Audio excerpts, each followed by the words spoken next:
Hello, I'm a doctor at the CDC. Earlier this morning, a plague outbreak was discovered among the ground squirrel population in Denver.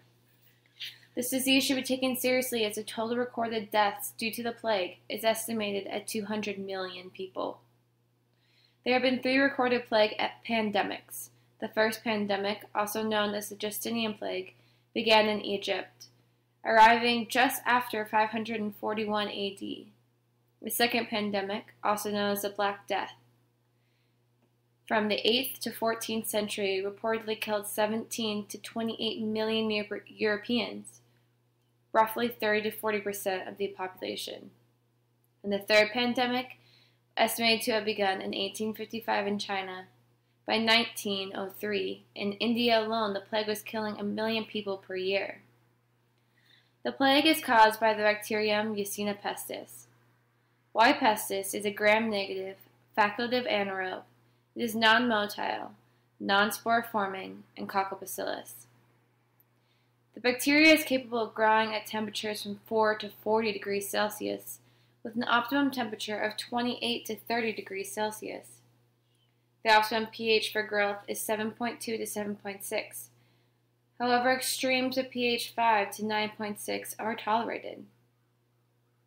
As a typical cell wall, there is no true capsule, but a carbohydrate protein envelope, termed capsular agent, or fraction 1, forms during growth above 33 degrees Celsius. The pathogenicity results from its impressive ability to overcome the defenses of the mammalian host and overwhelm it with massive growth.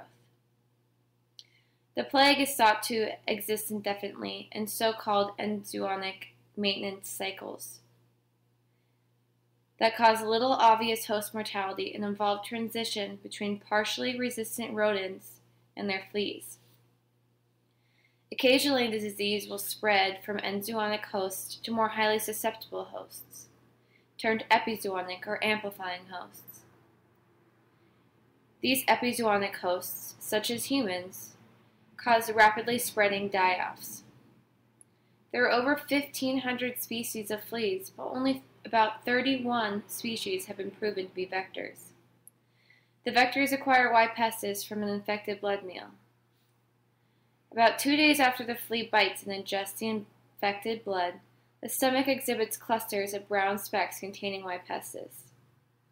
These then develop into cohesive, dark brown masses containing bacilli and fibrinoid-like material, and probably human, which extends throughout the stomach and into the proventriculus and esophagus. Between 3 and 9 days after the infected blood meal, the bacterial masses may completely block the proventriculus, extend into the esophagus, and prevent ingested blood from reaching the stomach.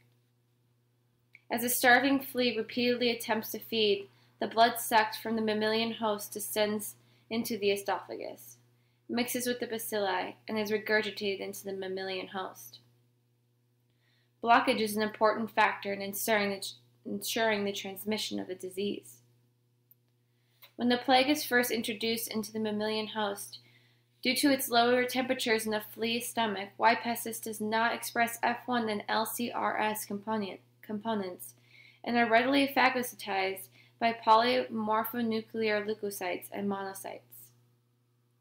Cells phagocytized by the PMNS are largely destroyed, and those engulfed by monocytes grow intracellularly and develop resistance to further phagocytosis. The current scenario suggests that Y. pestis spreads from the site of the flea bite to a regional lymph node and grows to higher numbers, causing a formation of a bubo, or swollen lymph node. The infection spreads into the bloodstream, where the bacilli are preferentially removed in the spleen and liver. Growth of these organisms continue in the blood, liver, and spleen, and then spread to other organs. Human epidemics generally occur as bubonic plague from bites of fleas that have left their dead or dying rodent hosts. However, plague epidemics have been found to subside under conditions of high temperatures and low humidity, probably due to adverse effects of the Created using Powtoon.